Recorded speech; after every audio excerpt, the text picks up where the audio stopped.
Hey, what's up guys? This is Anthony from Anthony's Customs, and for this video we are looking at the Batman the Animated Series Batmobile from DC Collectibles, meant to go with this Batman figure. And if you'll notice, mine's missing his foot now because it didn't break while I was reviewing it or posing it, but in storage, apparently just from sitting for a couple of months, the plastic froze up, and as soon as I tried to move it just now, the foot snapped off. So hopefully this next upcoming Batman does not feature that same issue. Anyway, it's meant to go with these guys, the 6-inch scale figures. The Batmobile itself is supposedly 24 inches. So let's see if it actually is roughly 24 inches.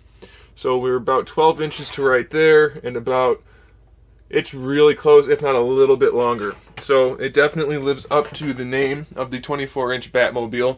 However, I'm not sure it's actually that worthy of a purchase from an objective perspective. Subjectively, I'm happy I have it. I love the Batman animated series, and I really wanted a Batmobile to go with the figures. So that's a good thing. The bad thing is, it's really not that high quality for the price point. Yeah, it's a big Batmobile, but as you can tell, and this isn't their fault, it's a very plain design. So that takes away from it right there. The fact that it's such a plain design, but has so many small issues, really bothers me. For instance, if you look at the top of the Batmobile, there is a large groove going down the center. That's not supposed to be there. That's a mechanic for this, but they should have done something else. It wouldn't have been that big of a deal for them to put little plastic rails on the inside of this piece so that this could tuck under and slide that way, rather than having a huge groove going down the center of the hood, which just really takes away from the overall look of the vehicle. It's not a figure. That's really frustrating to me. And if you look at the top of the hood even closer, you can see there's all kinds of like striations on it. That really doesn't look good. It's not smooth looking at all. The sculpt on these exhaust manifolds, really soft looking. It just doesn't have that much of an appeal to it. The wheels look okay. They're fairly simple, so those look okay. I mean, they didn't have much to do and they accomplished it. But it's just all of the little things really detract from it. If we look at the front end of the vehicle, hopefully I can do this. It's so big and long. If I had a nickel. It looks okay. It seems to be fairly accurate. I mean, everything looks the way it's supposed to. We have the orange headlights, so that's alright. Generally, it looks good. It's just, for the price point, I'm not sure it has enough going for it. The back end also looks pretty good. Hopefully we're in focus here. I'm really messing with the camera by having this huge 24-inch thing. It looks good from the back end, but again, it's a very plain design, so I feel like they probably could have spent a little bit more money on the details that do exist, so it does bug me a little bit. Inside the cockpit, we have some nice details, but again, it's a little bit, leaves me wanting a little bit more. It does look nice. Let's see if we can zoom in on that a little bit. It does look good, but it's just not super good. You can fit Batman and Robin in there, and they have seat belts, but I haven't actually tried it yet, so let's give it a shot. I don't know if Batman will fit with his cape on, so I'm a little curious about that.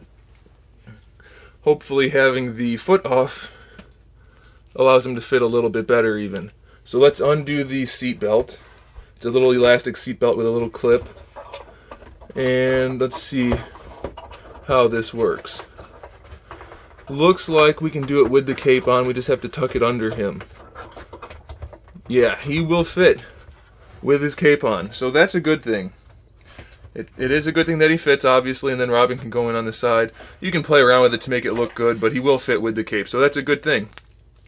As far as what we're paying for, actually, I think it's mostly the lighting. So let me turn off the lights here and turn on the lights for the Batmobile. And we'll see if we can even get the camera to focus on that.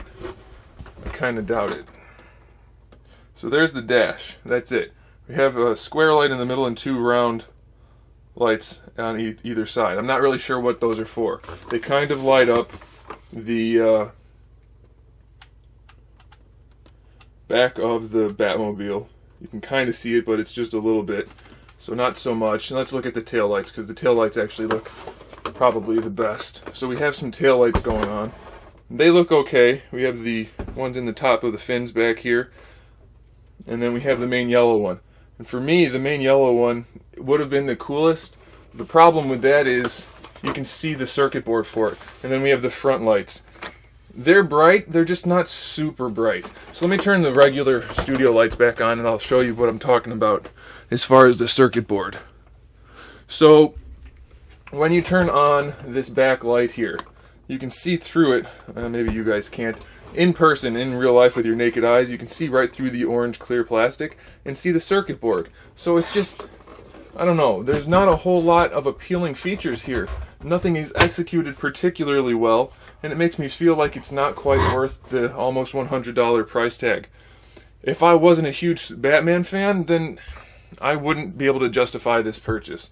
Having the front wheels turn a little bit, I don't know, it doesn't really add anything to the value for me. So, it's a cool piece. If you're a Batman fan, go ahead and grab it, but it's really not an impressive piece by any means, so it's a little bit disappointing for me. There you go, guys. Thanks for watching. Make sure you subscribe to the channel so you can see my upcoming figure reviews, custom figures, and other good stuff. And in the meantime, keep collecting.